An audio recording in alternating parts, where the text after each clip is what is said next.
Bonjour tout le monde. Aujourd'hui, on va parler de transport, le pancréas et la rate. C'est moi, Dr Mahmoud Radli, radiologue dans le CHU d'Angers. On commence avec la veine porte. C'est quoi la veine porte? C'est la veine principale de foie. Elle est responsable de l'approvisionnement de foie. La veine porte, elle est formée par la réunion la fusionnement de la veine splénique et avec la veine mésentérique supérieure pour former la veine porte qui entre le foie dans la porte hépatique. Et après ça, elle se branche à la branche droite et à une branche gauche. La veine porte, elle porte le sang de la rate et aussi des ondes intestinales frêles à la direction du foie. Cette direction, elle s'appelle la direction hépatopite et c'est la direction normale à la direction du foie. Pour l'anatomie, la pièce d'information la plus importante sur le diamètre de la veine porte, c'est 13 mm. Pour les vœux de l'examen, ou les coupes de l'examen, on a des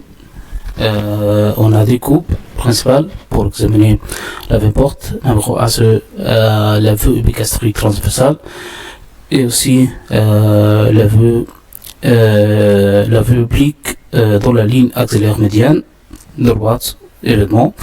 Et cette vœu est plus importante que la vœu épigastrique transversale parce que c'est la vœu conveniente pour faire l'examen de Doppler pour la veine porte. Alors,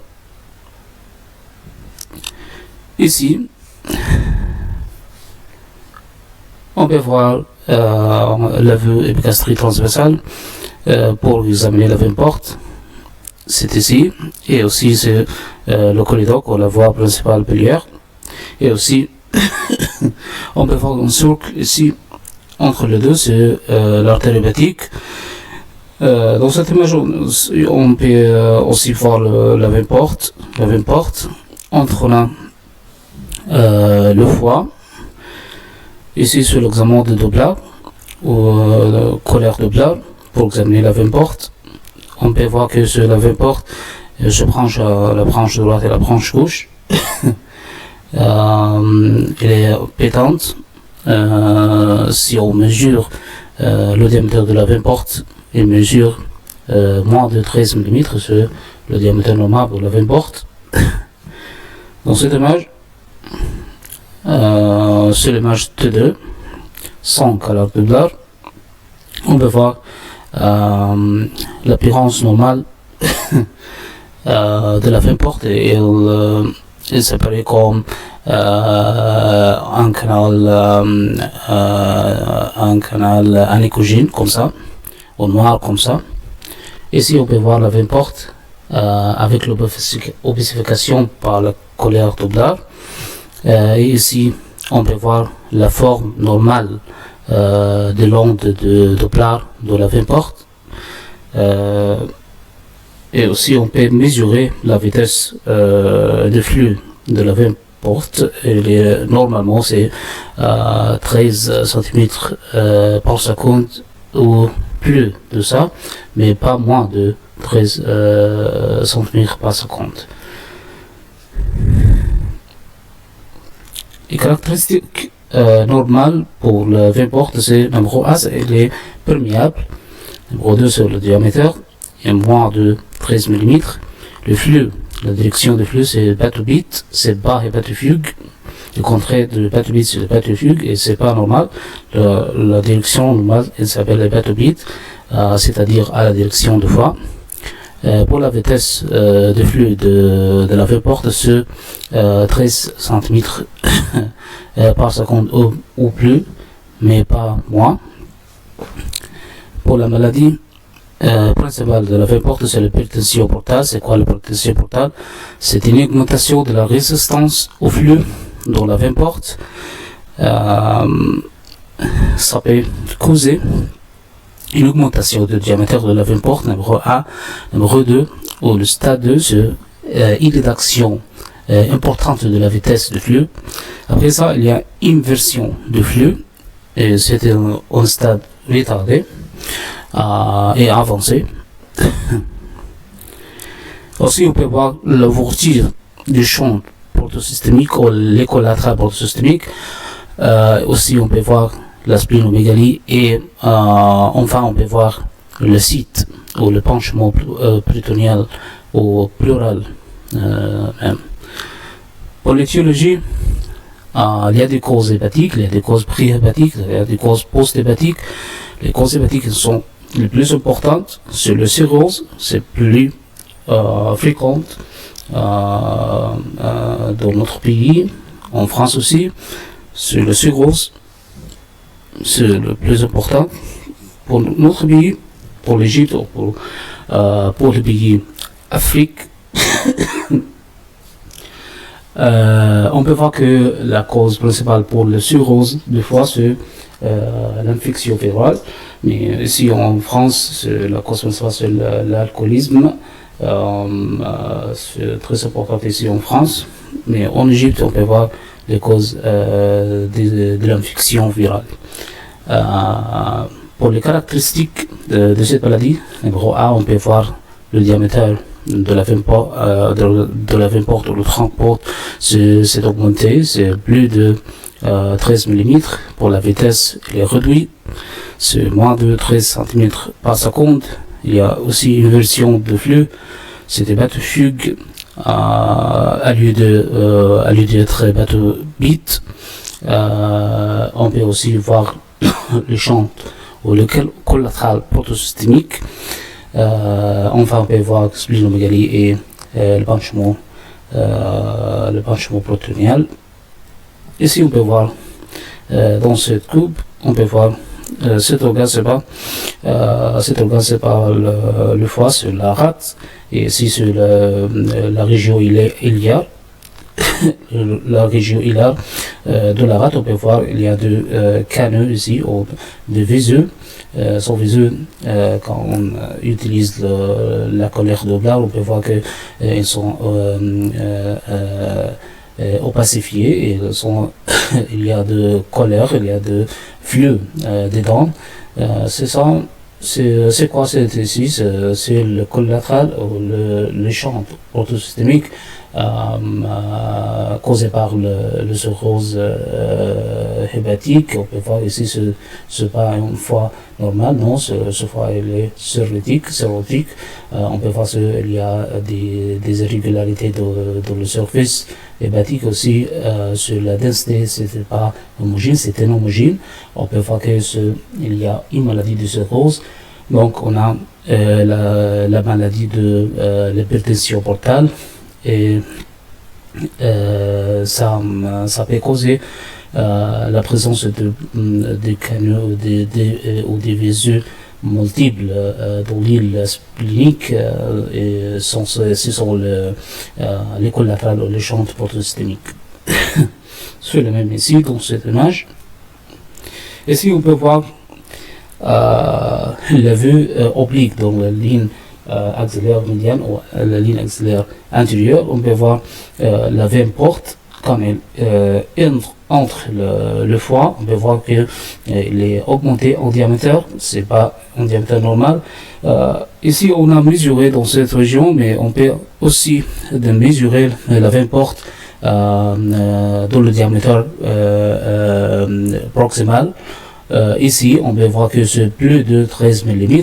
Ici, elle mesure à 13 mm ou 1,3 cm, mais proximalement, on peut voir que c'est plus de 13 mm, peut-être 16 ou 17 mm, et c'est bien dilaté. Ici, c'est une veine porte dilatée aussi. Et ici, on peut voir que la colère ou la colère qui qui est dedans, qui est dans la veine porte et aussi des branches de la veine porte. On peut voir que c'est la colère au bas, c'est pas la colère haute ici. et ça signifie que la direction c'est pas normal, la direction de flux dans la veine porte c'est pas normal, c'est une direction inversée. On peut voir ici dans l'examen de Doppler, on peut voir que la forme de l'onde de la veine porte c'est pas normal. Pourquoi? Parce qu'elle est inversée.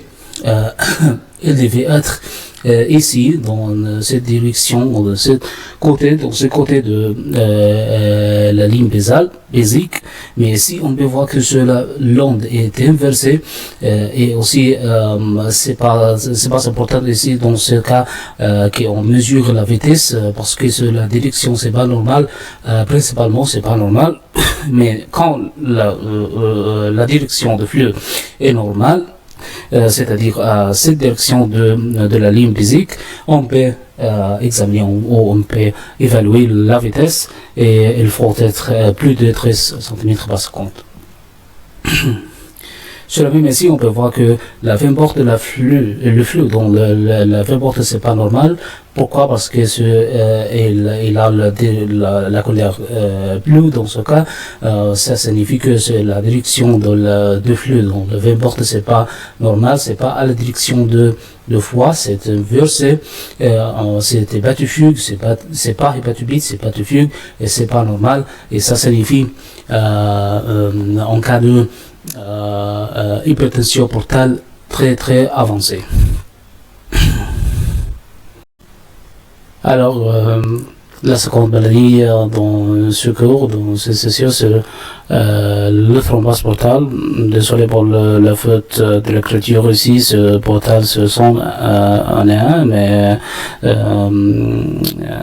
elle se termine avec un L, pas un E, mais le thrombose portal se croise. Le thrombose portal, c'est la présence de blocage dans la veine porte ou tronc porte. Il y a deux types principaux de thrombose portal. Numéro A, c'est le thrombose bénin et le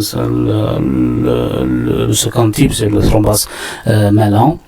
On veut dire que c'était méchant, une maladie méchante dans ce cas. Pour l'écogénicité, selon l'âge, c'est la facture principale pour changer l'écogénicité de thrombose portale et aussi de thrombose veineux en général. Numéro A, le thrombose aigu, c'est hypocogène. Le thrombose subaigu, c'est isocogène. Et le thrombose chronique, c'est hypericogène.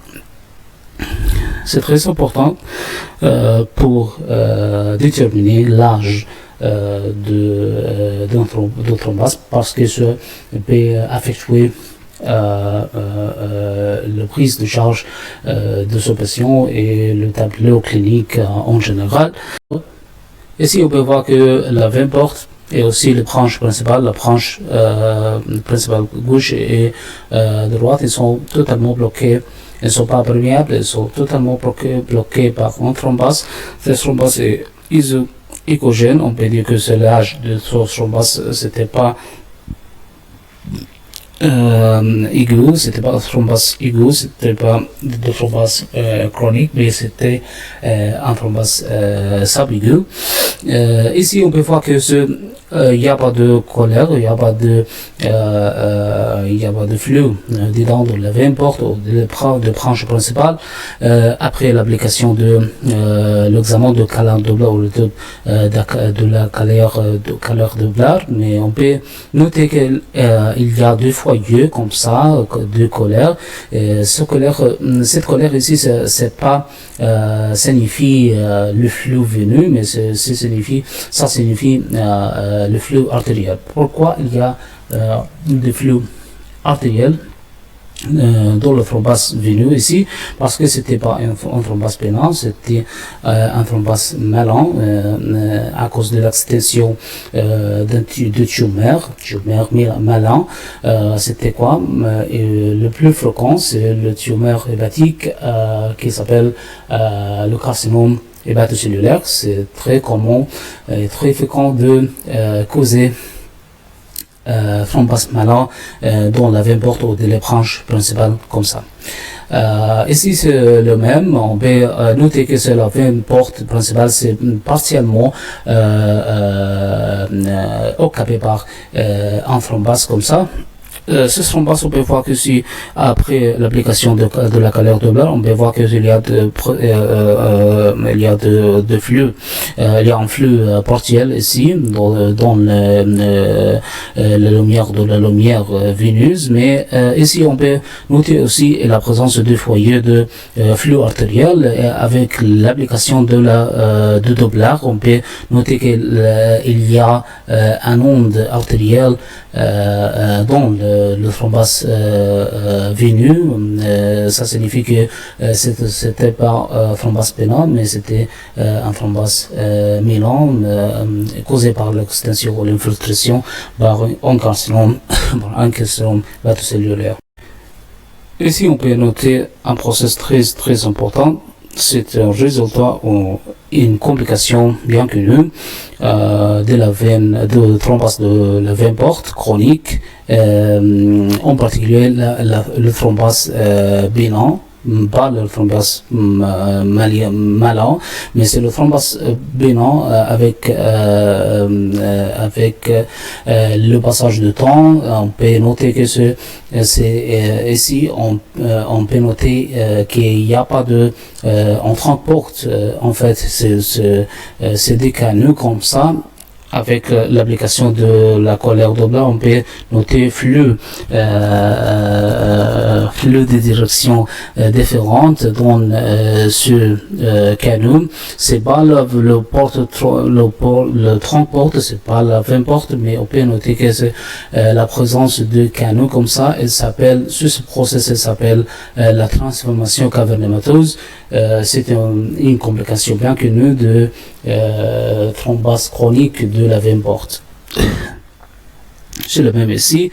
On ne peut pas noter la présence de la veine porte, mais on peut noter la présence de canaux comme ça qui sont au lieu de tronc porte, mais c'est pas le tronc porte en fait, c'est la transformation cavernématose. Et avec l'application de la colère Doppler, on peut noter la présence de flux des directions différentes. C'est pas une seule direction, la direction normale à la direction de foie, le bateau-bite, la direction bateau-bite, mais c'est des directions différentes. On peut noter une colère bleue, une colère rouge, et ce sont totalement différents de cas d'une veine porte perméable normale. Non, c'était une transformation cavernémateuse de la veine porte.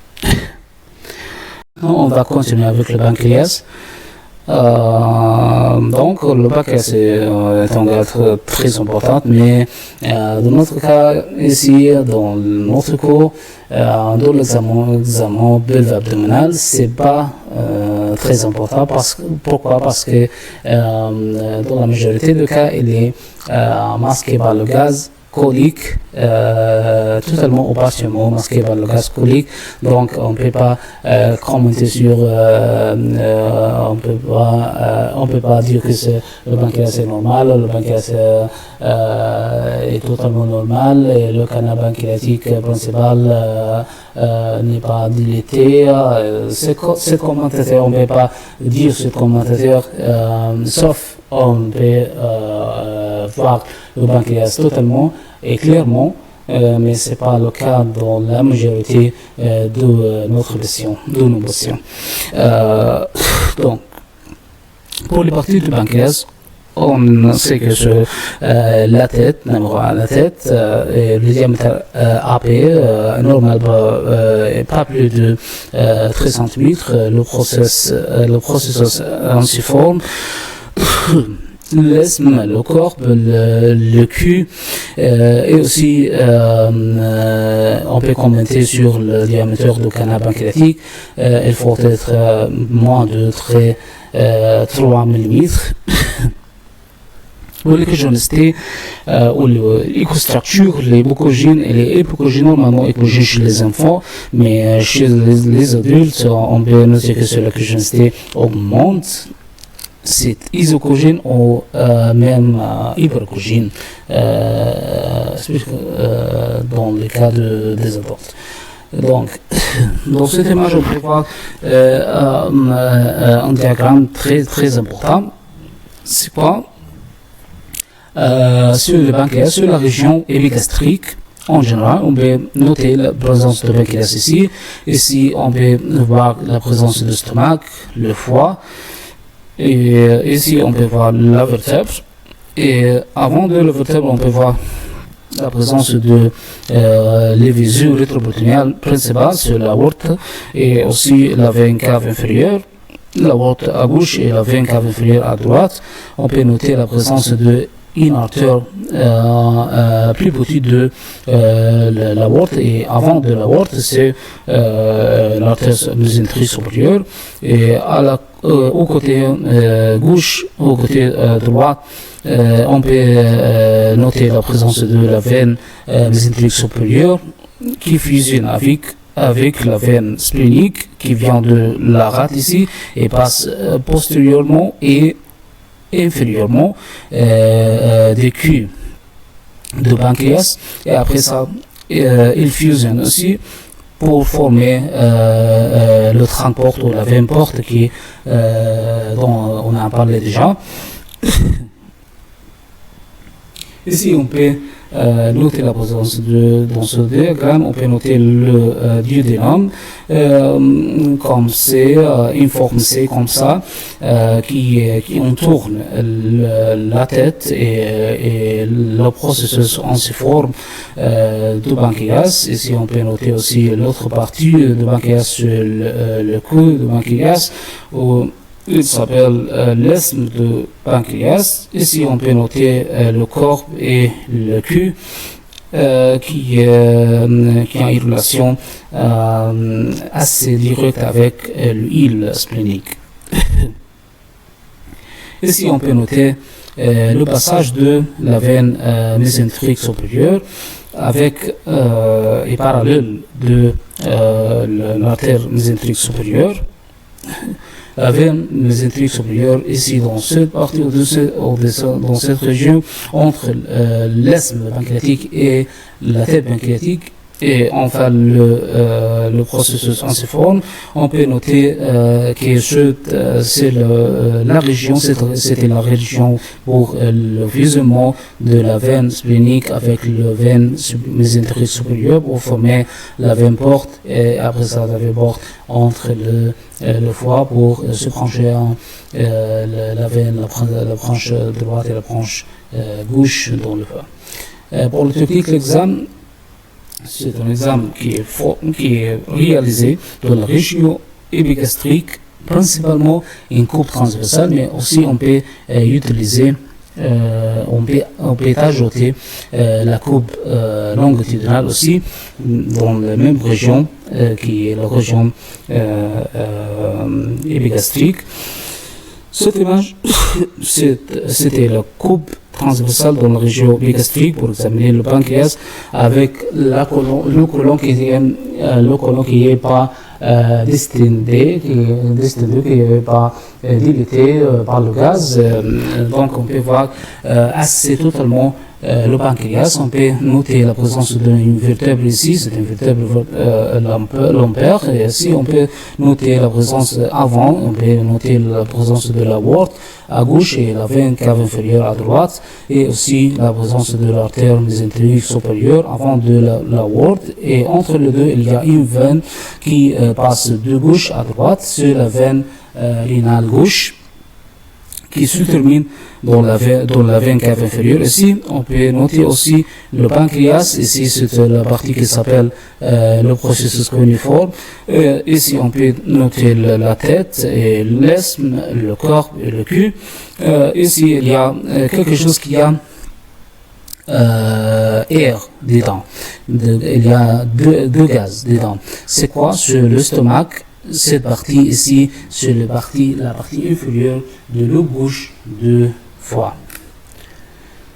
La même ici, on peut noter la présence d'une vertèbre, la aorte, la veine cave inférieure, l'artère mésenterique supérieure et à côté droit, on peut noter l'extrémité proximale de la veine mésenterique supérieure qui fusionne avec la veine splénique pour former la veine porte. On peut noter aussi la présence de notre organe principal ici dans cette session, c'est le pancréas. Le pancréas, on peut noter les parties différentes du pancréas jusqu'à le cul ici. Sur le lobe de gauche du foie, et ici cette partie ici qui est montrée ici, c'est une partie de l'autre organe, c'est le stomac. C'est le même ici, et ici c'est le même. On peut noter des choses très importantes. Numéro A, dans ce cas, on peut noter le pancréas est différent dans l'accusationalité ou l'écostructure. Pourquoi? Parce qu'il est hypercogène ici. Pourquoi? Parce que il y a beaucoup de graisse dedans. Et ça, on peut noter dans les diabètes. C'est très commun, très fréquent dans ce cas de diabète.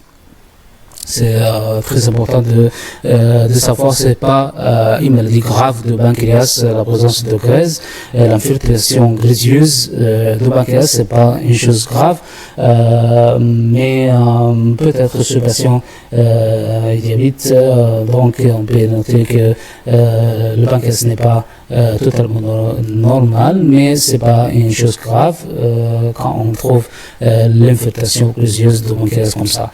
Numéro 2, c'est la présence de graisse mésentérique qui entoure l'artère mésentérique supérieure. Et c'est un signe très important pour déterminer le site ou l'endroit de l'artère mésentérique, l'artère mésentérique supérieure. Ici, dans ce niveau, c'est pas le même niveau. Pourquoi? Parce qu'on peut noter le pancréas totalement jusqu'à l'extrémité distale du pancréas. Ici, on peut noter aussi la présence de la vertèbre, la présence de l'aorte, et aussi on peut trouver une autre branche de l'aorte, c'est pas l'artère mésentérique supérieure, parce que il a une forme très différente, c'est la forme de lettre T, comme ça, ou comme le plan. On peut noter que sur le tronc cœliaque, c'est quoi le tronc cœliaque? C'est la première branche de l'aorte abdominale. On peut noter que ce tronc cœliaque il se divise ou se branche en une branche de côté droit. C'est quoi? C'est l'artère hépatique commune. Et ici on peut noter l'autre branche, c'est l'artère splénique. Pour cette image, c'est pas une coupe transversale, c'est une coupe longitudinale dans la même région, c'est la région épigastrique. On peut noter que le foie il est différent dans ce cas. On peut se rappeler les coupes ou les vues différentes de foie. Il y avait une coupe longitudinale et transversale de lobe gauche de foie.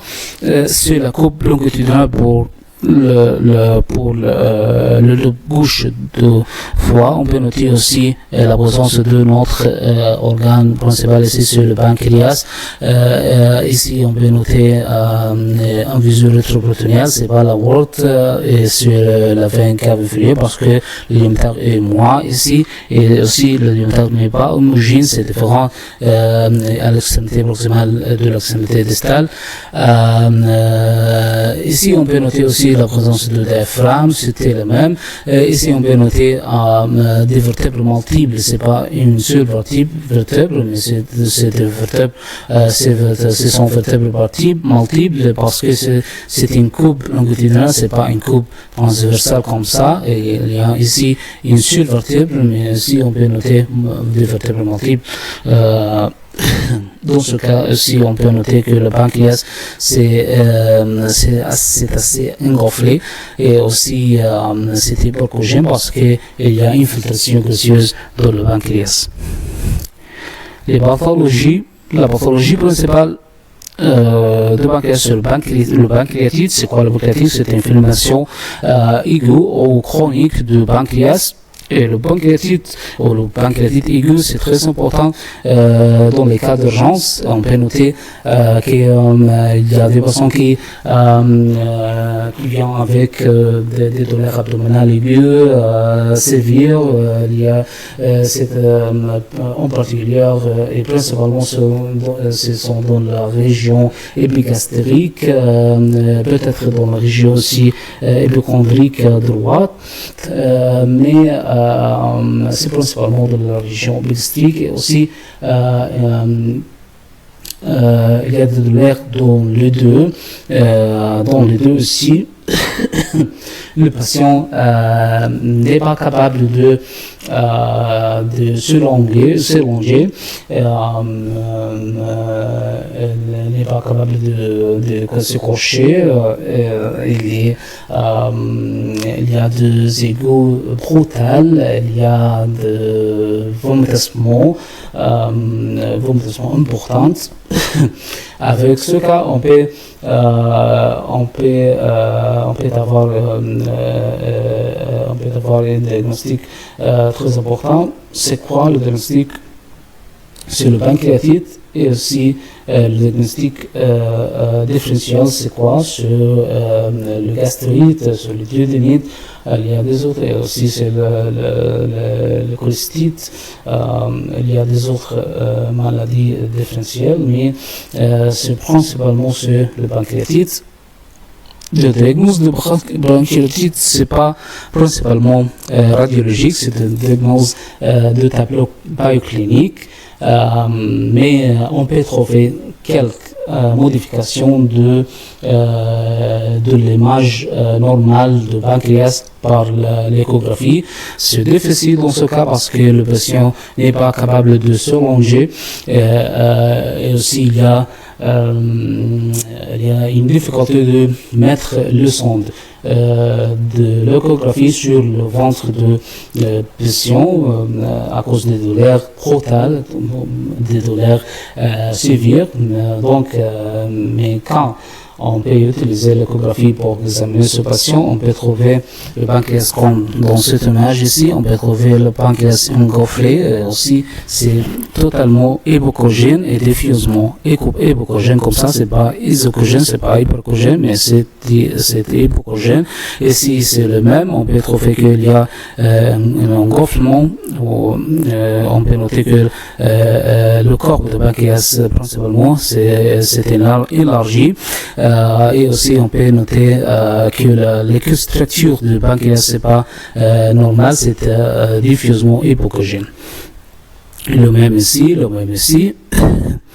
Ce sont des cas de pancréatite aiguë. Le deuxième stade de pancréatite aiguë, c'est qu'on peut noter la présence d'une collection péripancréatique. C'est très important parce que ça signifie que c'est une progression de cas. C'est pas le même cas comme on peut trouver le pancréas engorflé aussi hypocogène. Non, on peut trouver aussi la présence d'une collection péripancréatique comme ça. Ça signifie que il s'est passé plus d'une semaine ou probablement 2 semaines de l'attaque. Il y a une autre société. Le type, on a expliqué, on a discuté déjà sur le type ordinaire, ça s'appelle le pancréatite aiguë interstitielle, mais il y a un autre type très important et plus grave sur le pancréatite nécrotique. C'est quoi? C'est pas une inflammation ordinaire comme ça. Il y a pas de change de muteuse, il y a une collection péripancréatique seulement. Non, il y a aussi une perte de parenchyme de pancréas, il y a une glycose importante, donc on peut Dans tous les cas, on peut trouver la présence d'une collection péripancréatique nécrotique. C'est pas une collection une collection ordinaire ou une collection qui est transsonore. Non, c'est une collection turbide. Il y a des échos flottants dedans. Pourquoi? Parce que c'est une collection qui est causée par la nécrose de parenchyme pancréatique avec une infection secondaire. Événement. Ici, on peut trouver le pancréas, c'est pas total. Ici, on peut trouver une partie du pancréas sur la tête. Ici, une autre partie sur l'est. Mais on ne peut pas trouver les autres parties de pancréas. On ne peut pas trouver le corps, on ne peut pas trouver le cul. On peut trouver, au lieu de sang, on peut trouver une collection turbide comme ça, avec des échos flottants dedans. Ici, on peut trouver une partie totale qui est flottante dans la collection intra- et péripancréatique. Ici, c'est un pancréas normal. Ici, on peut trouver un pancréas engonflé, hypocogène avec une collection péripancréatique ici. On peut ici trouver un pancréas qui n'est pas total, qui a une surface irrégulière. On peut trouver aussi la présence d'une collection. C'est considéré ici comme intrapancréatique ou intrapancréateuse et aussi extrapancréateuse ou péripancréatique. Donc, on peut trouver que, on peut observer dans cette image ici, on ne peut pas dire que c'est une inflammation ordinaire, c'est pas une inflammation interstitielle, non, c'est une inflammation très grave, c'est une inflammation nécrotique du pancréas. Alors,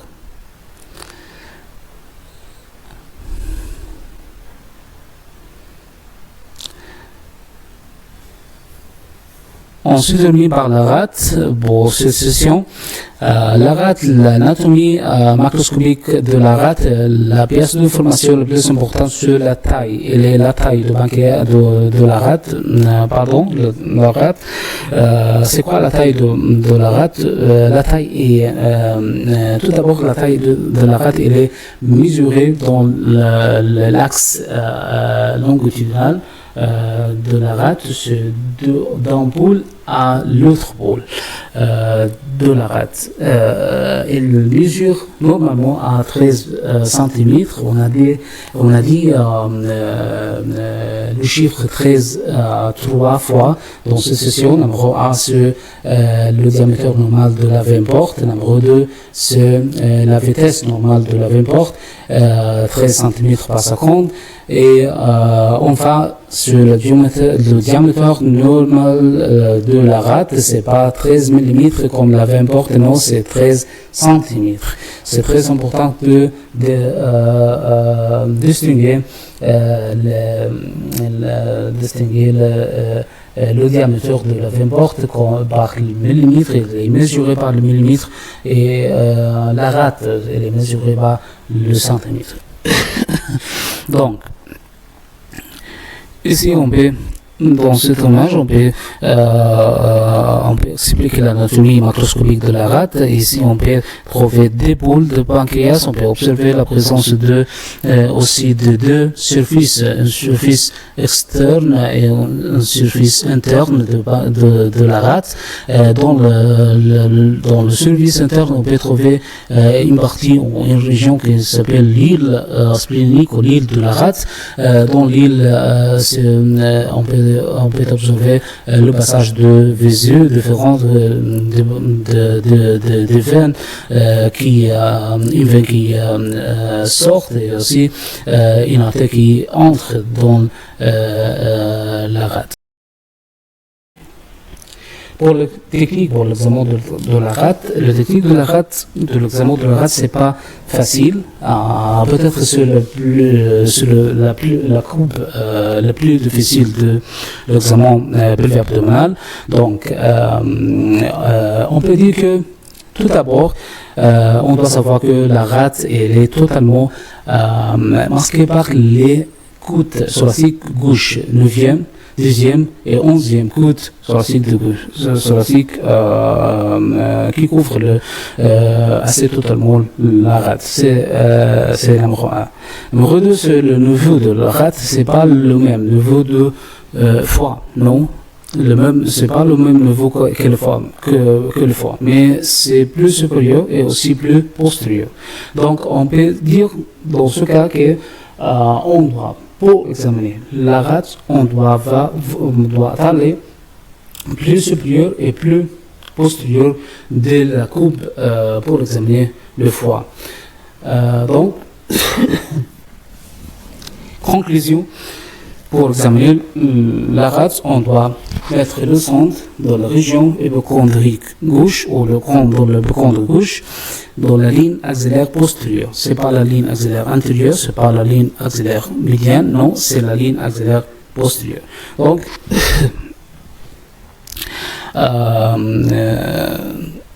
si on peut montrer la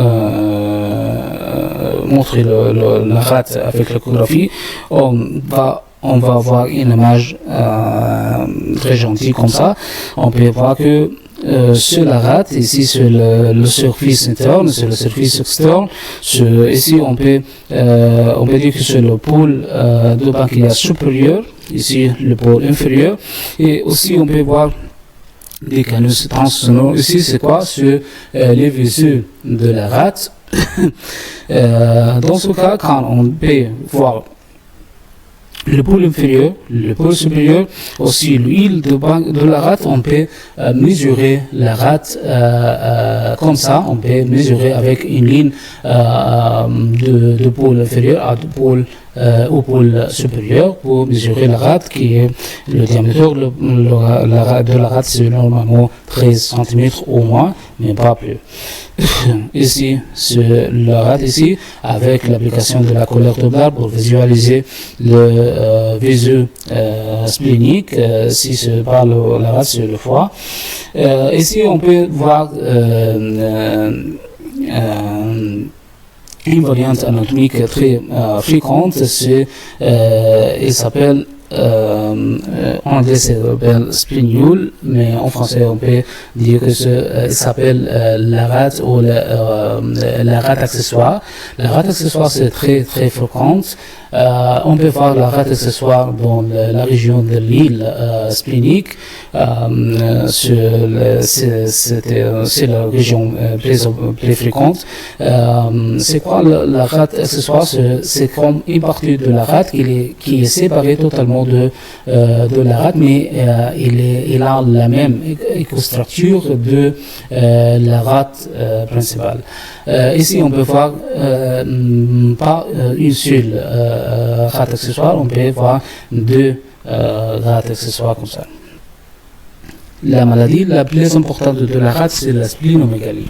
C'est la plus importante, c'est la plus fréquente, c'est la splénomégalie. Il y a beaucoup de causes de splénomégalie, comme on peut dire, c'est bien connu qu'il y a beaucoup de causes, mais la cause très importante, c'est l'hypertension portale, c'est la plus fréquente pour avoir une splénomégalie, c'est l'hypertension portale, aussi les maladies hématologiques, les maladies infectieuses, les maladies métaboliques et les maladies infiltrantes, et aussi les maladies néoplastiques. Néoplastiques, c'est très important. Les maladies néoplastiques, c'est très important, comme le lymphome, c'est très important. Quand on mesure une rate qui a une splénomégalie ou qui est augmentée dans la taille, on peut trouver que la taille ou le diamètre de spleen c'est plus de 13 cm. Dans ce cas, on peut observer que sur le diamètre ou la longueur de cette rate, 18 cm, c'est pas normal. Normalement, c'est pas normal. Ici, on peut, sans mesurer cette rate, on peut dire que c'est une rate, c'est pas une rate normale, c'est une rate avec splénomégalie qui est augmentée de la taille. Alors, pour les lésions focales spléniques, c'est pas aussi important comme ce sont pas Alors, pour les lésions focales spléniques, ce sujet, c'est pas aussi important comme le sujet on a déjà expliqué, on a déjà discuté sur le sujet ou la maladie de la splénomégalie, mais de la splénomégalie, si on peut dire qu'il y a une lésion focale très importante parce que elle est très fréquente, c'est la lésion plus fréquente de la rate, c'est le pseudokyste splénique. On a dit déjà que la lésion focale la plus fréquente deux fois c'était le kyste hépatique simple, mais ici dans la rate c'est pas le même cas. La lésion focale la plus importante et la plus fréquente c'est le pseudokyste splénique. C'est quoi le pseudokyste splénique? C'est pas un kyste simple comme le kyste hépatique, non, c'est un kyste compliqué. En fait c'est un kyste compliqué, mais c'est aussi pas un abscesse. C'est un cas spécifique et un cas différent parce que en fait c'était pas un kyste, un vrai kyste, c'est un kyste qui est formé comme résultat d'une maladie qui était dans le ciel de la rate, comme l'abscesse, comme l'hématome, et cette maladie c'était pas bien traitée, ou c'était pas complètement traité complètement. Donc on a une lésion comme ça dans le sillon de la rate. C'est un kyste qui a en continuité fluide. Il y a des échos flottants dedans. Il y a aussi une paroi qui est pas régulière, que c'est irrégulière. Donc on peut dire que ça ressemble l'abscesse. Oui, c'est vrai, il ressemble aux abscesses dans l'image échographique, mais il y a une différence échographique et aussi il y a une différence échographique et aussi il y a un aspect différent dans le tableau clinique, bioclinique. Pour le tableau échographique ou pour l'examen échographique, on peut distinguer les deux cas, le cas de l'abscisse et le cas de kyste splénique par la cale abdominale. Ici, il y a une grande importance de la colère de bas parce que dans le cas d'abscesse, on peut trouver il y a une vascularisation périphérique, mais ici, dans le cas d'un kyste, en dessous de kyste splénique, non, il n'y a pas de canal dedans. Normalement, il n'y a pas de vascularisation dedans, mais aussi il n'y a pas de vascularisation périphérique. Et ça, on peut distinguer les deux cas comme ça. Ici, on peut voir la lésion focale, c'est le même. C'est la même comme la lésion focale de foie, c'était un grand kyste comme ça, et avec deux kystes, de petits kystes dedans, comme ça, c'était sur le kyste hépatique. L'abscesse splénique, c'est le même comme le pseudokyste, c'est le même comme l'abscesse hépatique. La différence comme on a dit déjà, que la différence entre l'abscesse splénique et le pseudokyste splénique, c'est la couleur de bas. Ici, il y a une vascularisation périphérique, mais dans le cas de pseudokyste splénique, il n'y a pas de vascularisation périphérique. Le mangiome, c'est le même comme le mangiome hépatique. On peut trouver une lésion hyperéchogène et bien limitée. C'est le mot-clé pour ce diagnostic. Ce numéro A, c'était une lésion hyperéchogène. Numéro 2, c'est bien limité. Donc, enfin, le lymphome splénique et aussi les tuberculoses spléniques, ils ont des images préparées. C'est quoi? C'est numéro A, c'est une splénomégalie. C'est très important de trouver une splénomégalie. On ne peut pas dire dans le compte rendu que c'est un cas de lymphome splénique ou d'une tuberculose splénique sans la présence d'une splénomégalie. C'est numéro A. Et c'est très important pour le diagnostic. Numéro 2, Peut-être, c'est pas principalement, c'est pas obligatoire pour diagnostiquer ces cas, mais c'est la présence de les lésions focales. Les lésions focales, dans ce cas, ils ont des images variables, très variables. Peut-être c'était une lésion solitaire comme ça. Peut-être il y a des lésions multiples. Aussi, il y a peut-être il y a des lésions, des petites lésions très multiples et diffuses dans le sien de la rate comme ça. C'est le même pour les cas de tuberculose splénique, mais la différence, c'est pas obligatoire d'être trouvé aussi, mais peut-être on peut trouver que les lésions focales de la rate ne sont pas les lésions focales hypocogènes ou abalcogènes ou ésocogènes, elles sont des lésions calcifiées comme ça. Elles sont hypocogènes, oui, mais il y a aussi un nombre postérieur comme ça. On peut dire que c'est pas une lésion comme l'autre lésion comme le lymphome, mais peut-être on peut trouver des lésions focales calcifiées comme dans cette image. Donc c'est tout pour cette session. On va continuer avec les autres sujets de la session prochaine. Alors à la prochaine.